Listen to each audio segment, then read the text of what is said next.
আমি তো শুধু আমার চাল চেলেছি বৃন্দা, কিন্তু ওর মৃত্যুর জাল তুমি বিছিয়েছ। না, আমি আমার মেয়েকে মারিনি, আমি আমার মেয়েকে। অনেক বড় বড় কথা বলেছিস বুড়ো। আমাদের দিদির দুর্বলতার সুযোগ নিচ্ছিস? তোরা তুই, এক্ষুনি তোকে পুড়িয়ে ভস্ম করে দেব আমি।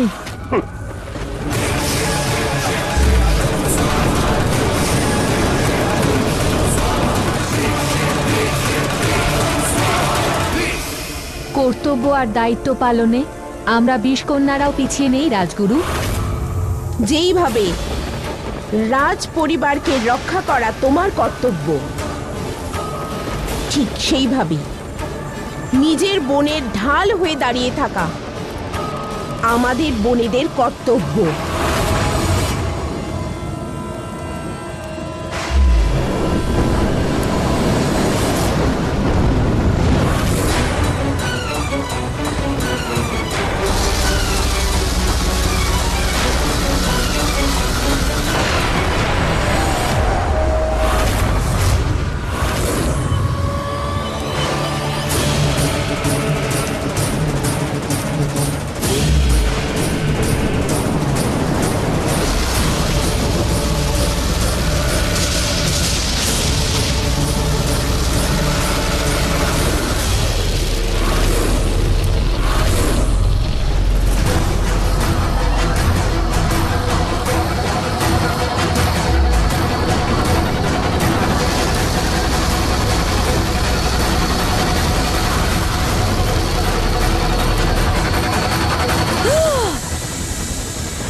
দাঁড়াও রাজগুরু, আমার মেয়েকে তো মেরেইছো, আমার বোনকে ছেড়ে দাও। আলবেলি ওঠো, আলবেলি ওঠো, আলবেলি। মুঠোর মধ্যে শক্তি আঙুল বন্ধ করার পরেই আসে। বিশাখা তোমার তেমনই একটা শক্তি ছিল। যদি আঙুলই না থাকে তাহলে সেই মুঠো কোনো কাজেই আসবে না। আজ পর্যন্ত তুমি তোমার মেয়ের খুনি ভাবতে আমাকে, এখন নিজেকে দোষ দাও যে তুমি তোমার মেয়েকে খুন করেছো।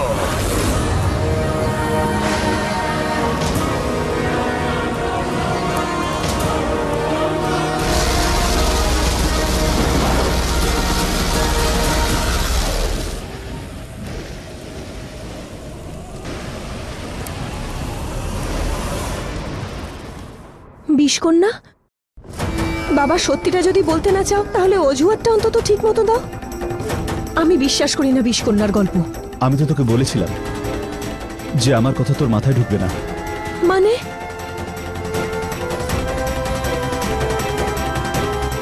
যখন তোর জন্ম হয়েছিল না মা, তখন বিষকন্যারা তোকে আক্রমণ করেছিল, আর রাজাবাবু নিজের প্রাণের ঝুঁকি নিয়ে তোকে আর আমাকে বাঁচিয়েছিল। আজও যখন বিষকন্যারা তোর উপরে আক্রমণ করেছে, তখন রাজগুরুই তোকে বাঁচিয়েছে। আবার বিষকন্যা? আচ্ছা বাবা, সত্যিই কি বিষকন্যা আছে?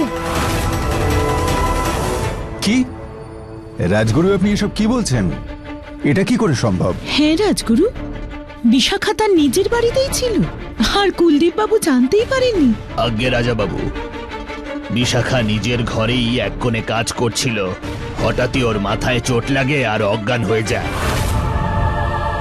তাড়াহুড়োয় কুলদীপ সেটা লক্ষ্য করেনি, তাই ও ওকে বাইরে খুঁজতে যায়, কিন্তু বিশাখা কিন্তু নিজের ঘরেই ছিল। যাই হোক, এটা ভালো হয়েছে যে ওকে পাওয়া গেছে। হ্যাঁ ভাই, এসব কি হচ্ছে বলতো? একজন হাওয়া হয়ে গেল আর একজনকে পাওয়া গেল। বিশাখা তো এসে গেল, কিন্তু এই চন্দাকে আমরা কোথায় খুঁজবো? রিল্যাক্স, আমার লোকেরা ওকে খুঁজছে। যে স্প্রে, যে চন্দাকে যেন কেউ না পায়।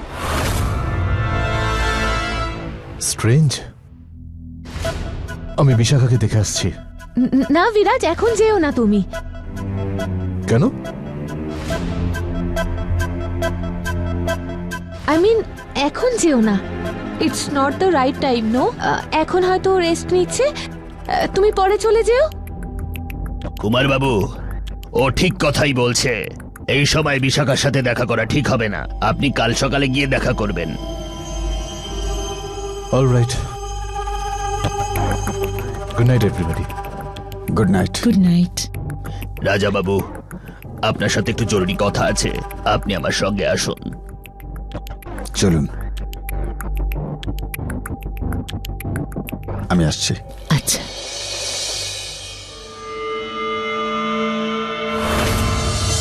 তোর মনে আছে তোকে আমি সব সময় দক্ষিণ দ্বারের দিকে যেতে বারণ করতাম? সেটা এই কারণে যে রাজগুরু অনেক বছর আগে ওনার শক্তির দ্বারা বিষকন্যাদের বন্দী করে রেখেছে। তাহলে বিষকন্যারা আমাকে কেন আক্রমণ করলো? আমার সাথে ওদের কি সম্পর্ক? ওরা তোকে মারার পর কুমারবাবুকেও মারতে চায়। কি? কুমারবাবুর সাথেই বা ওদের কিসের শত্রুতা? বিশাখা মা, তুই হলি কুমারবাবুর রক্ষা কবচ। তোর কুণ্ডলিতে সেই শক্তি রয়েছে যে যতক্ষণ তুই ওনার সাথে রয়েছিস ততক্ষণ বিষকন্যারা ওনার কিচ্ছু করতে পারবে না। তোর মনে আছে যখন দক্ষিণ দ্বারের পাশে কুমারবাবু গর্তে পড়ে যান?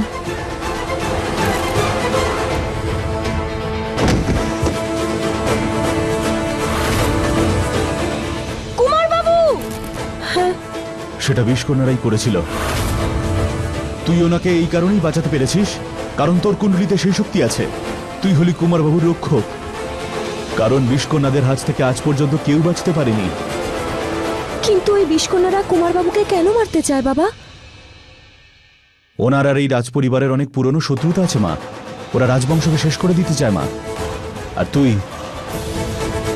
তুই হলি একমাত্র রক্ষক এই রাজবংশের, কারণ তোর কুণ্ডলী খুব শক্তিশালী।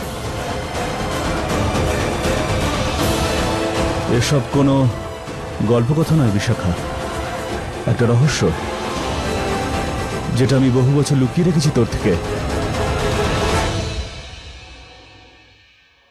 রাজা বাবু আসুন। কি হয়েছে রাজগুরু?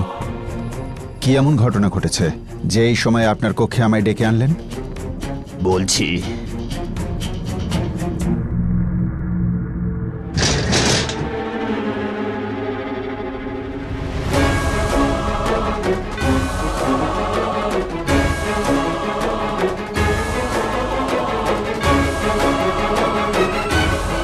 এটা দেখুন। এটা কি? কার কুণ্ডলী এটা? আপনি এত যত্ন করে রেখেছেন? যেটা হলো কুমার বাবুর আসল ঢাল, ওনার আসল রক্ষক, যেটা প্রত্যেক বিপদ থেকে ওনাকে বাঁচাবে। কি? সেটা কে?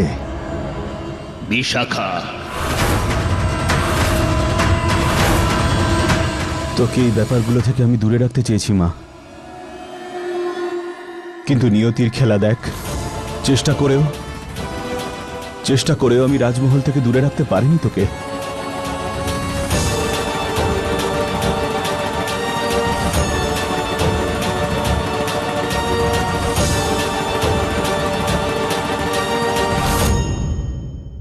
বিশাখা? মানে কুলদীপের মেয়ে বিশাখা? রাজগুরু, আপনি এটাই বলছেন যে বিশাখার কুণ্ডলিতে পঞ্চতত্ত্ব রয়েছে যা বিরাজকে ভবিষ্যতের যে কোনো বিপদ থেকে রক্ষা করতে থাকবে? আজ্ঞে রাজা বাবু, আপনি দেখেছিলেন যে কুমার বাবুর উপরে আক্রমণ হয়েছিল, আর পরেও সেটা হবে, কারণ বিপদ ওনাকে তাড়া করে বেড়াবে। কিন্তু বিশাখা থাকার ফলে একটা সুরক্ষা কবচ তৈরি হবে যেটা ওনাকে সব দিক থেকে রক্ষা করবে। কিন্তু রাজগুরু, আমরা রাজকুমারী নেত্রার বিরাজের বিয়ে তো এই জন্যই দিচ্ছিলাম। আজ্ঞে রাজা বাবু, বিশাখার কুণ্ডলী রাজকুমারী নেত্রার কুণ্ডলী থেকে অধিক শক্তিশালী।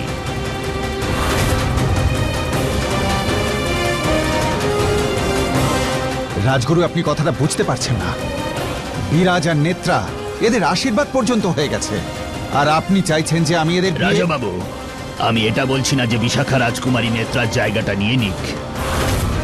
আমি তো শুধু এটাই চাই যে বিশাখা কুমার বাবুর ছায়া হয়ে রয়ে যাক। ওনার ঢাল হয়ে থাকুক, যাতে যে কোনো বিপদ আসলে উনি লড়াই করতে পারে।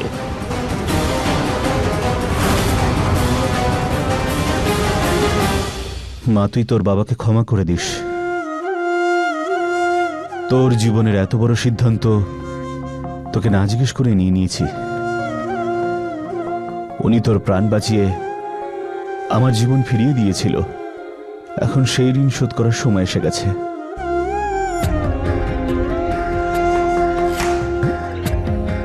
রাজগুরুকে আমি কথা দিয়ে দিয়েছি মা, আমরা যোদ্ধারা নিজের প্রাণ দিয়ে দিতে পারি, কিন্তু কথা থেকে পিছু হাঁটতে পারি না। আর এর জন্যই তোকে আমি রাজমহলকে দান করব বলে কথা দিয়ে দিয়েছি।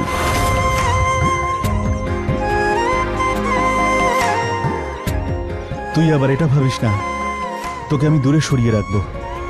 তুই এখানেই থাকবি, এই বাড়িতে, আমার চোখের সামনে। কিন্তু হ্যাঁ, আমার কোনো অধিকার থাকবে না তোর উপর।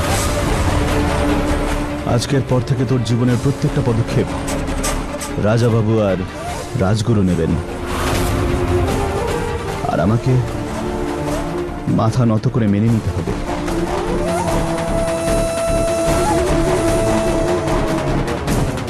ঠিক আছে বাবা, আমি বুঝতে পেরেছি।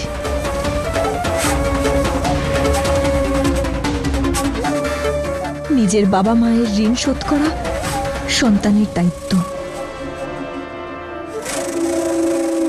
আর আমি পিছু পা হব না। ক্ষত্রিয়ের রক্ত আমার শরীরেও বইছে, আর আমি নিজের ধর্ম পালন করব বাবা।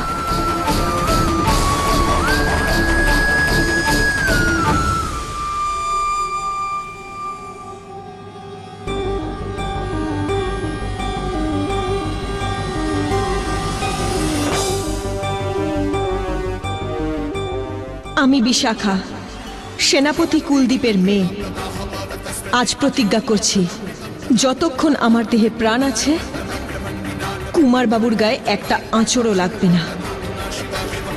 আমার শরীরের শেষ রক্তবিন্দু পর্যন্ত কুমার বাবুর শরীর থেকে এক ফোঁটা রক্তও ঝরতে দেব না আমি। এই বিশাখা নিজের বাবার সমস্ত ঋণ শোধ করার প্রতিজ্ঞা করছে।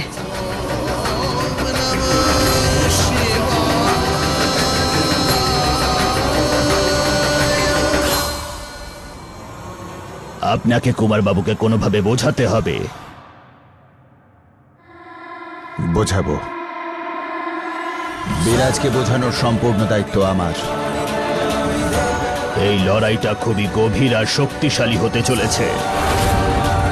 20 কন্যারা প্রতিশোধ নিতে ভোলে না, আর ওরা কুমার বাবুর ক্ষতি করার চেষ্টা করেই যাবে। আর খুব বেশি দিন আমি একা ওদের সামলাতে পারবো না, কারণ শুধু বিশাখাই আছে যে কুমার বাবুকে প্রত্যেকটা বিপদ থেকে বাঁচাবে। বাবা, এর পরিবর্তে তোমাকেও আমার কাছে একটা প্রতিজ্ঞা করতে হবে।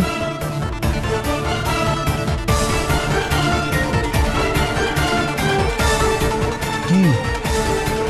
যে তোমার মুখের হাসি যা এতদিন ধরে দেখতে পাচ্ছি না, তা তুমি আবার ফিরিয়ে নিয়ে আসবে। এভাবে নয় বাবা, হাসি মুখে প্রতিজ্ঞা করো, নয়তো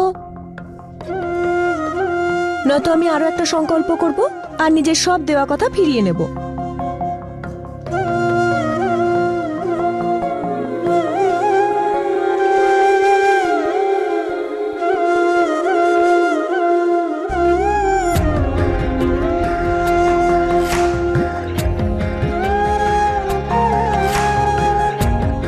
এই লকেটটা সবসময় তোর সাথে রাখবি, এটাই তোকে রক্ষা করবে। আচ্ছা বাবা।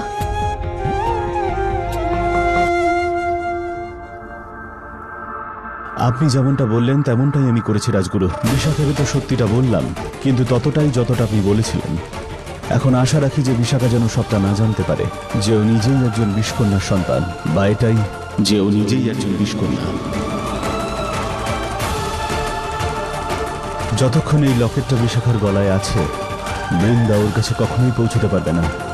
আর আমার মেয়ে ওর বিষের প্রভাব থেকে সবসময় দূরে থাকবে।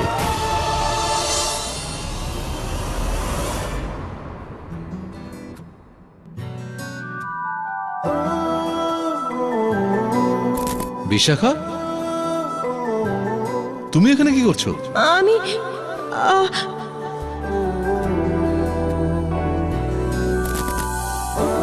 বিশাখাও না, নিজের একদম খেয়াল রাখে না। এটাও একেবারে ভাবে না যে ওর কিছু হয়ে গেলে কুলদীপ বাবু কত চিন্তা করতেন।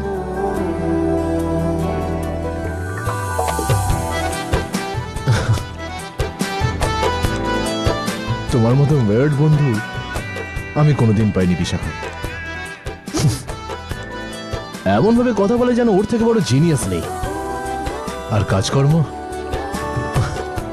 5 বছরের বাচ্চার মতো। কুলদীপ বাবুর আমাকে নয়, বিশাখাকে সিকিউরিটি দেওয়া উচিত। এটা আপনি কি বলছেন মহারাজ? বিরাজ এই কথাটা শুনবে? আমাদের ওকে বোঝাতে হবে মহারানী, এটা ওর জীবন মরণের প্রশ্ন। কিন্তু বিশাখার জন্য খুব খারাপ লাগছে মহারাজ। বাচ্চা মেয়েও এইভাবে দাসী হয়ে থাকবে, ভালো লাগছে না। দেখো মহারানী, সেনাপতি কুলদীপ প্রথম থেকেই আমার খুব কাছের আর বিশ্বাসী একজন। সেই জন্য আজ যদি তার মেয়েকে আমি এই সুযোগ দিই, তবে সেটা তার পক্ষে অসম্মানের নয়, বরং সম্মানের বিষয় হবে। ঠিক আছে, যদি রাজগুরুর মনে হয় যে বিরাজের জন্য এটাই ঠিক, তাহলে বিরাজের সাথে কথা বলে ওকে রাজি করানোর চেষ্টা করব।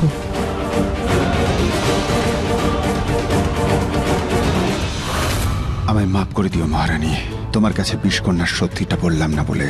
কিন্তু আমাদের সকলের ভালোর জন্য তোমার এটুকু জানাই যথেষ্ট।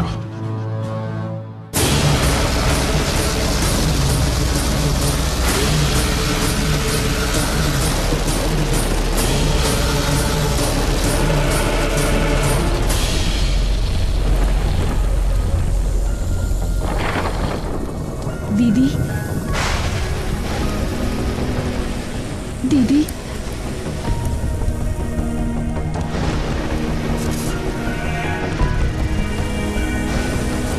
তুমি ঠিক আছো তো? হ্যাঁ দিদি, আমি ঠিক আছি। আমার মেয়েকে হারিয়েছি আমি, তোমাকে হারানোর কষ্ট আমি সহ্য করতে পারতাম না। দিদি, তুমি একদম চিন্তা করো না দিদি। আর আমাদের যে কোনো ভাবেই মনের জোরকে ভাঙতে দিলে হবে না দিদি। হ্যাঁ দিদি, এই সময়টা আমাদের ভেঙে পড়ার নয়, বরং নিজেদের শক্তি একত্রিত করে উল্টে আঘাত করার। হ্যাঁ দিদি, আমাদের মেয়েকে কেড়ে নিয়ে যে কষ্ট ওরা আমাদের দিয়েছে, এবার আমরা ওদের ছেলেকে কেড়ে নিয়ে ওই কষ্ট ওদের দেব। একটাই চিন্তা আমাকে বারবার চিন্তিত করছে, যে রেখাগুলোকে সুরক্ষিত করার জন্য আমি সুরক্ষা বাক্সে রেখেছিলাম, সেগুলোকে তো আমিই নষ্ট করেছি। এমনটা নয় দিদি, তুমি এরকম কেন ভাবছো? তুমি কেন এই বৃদ্ধ রাজগুরুর কথায় এত গুরুত্ব দিচ্ছ দিদি? হ্যাঁ দিদি, রাজগুরু ইচ্ছে করেই ওই পাথরটা ফেলেছিল, যাতে তুমি ভেঙে পড়ো আর নিজের উদ্দেশ্য থেকে সরে আসো। কি ভুল বলেছ সুরেলি? ঠিকই তো বলেছেন উনি। আমি যদি ওকে খোঁজার চেষ্টা না করতাম, তাহলে হয়তো রাজগুরু ওকে এরকম করতো না। আজ আমার মেয়ে চলে যাওয়ার সাথে সাথে আমি আমার মুক্তি, আমার উদ্দেশ্য সব হারিয়ে ফেলেছি। আমরা এখন ওই রাজ পরিবারের বংশধরকে কখনো মারতে পারবো না। আমরা শপথ নিচ্ছি দিদি যে আমরা এই প্রতিশোধ নিয়েই ছাড়বো দিদি।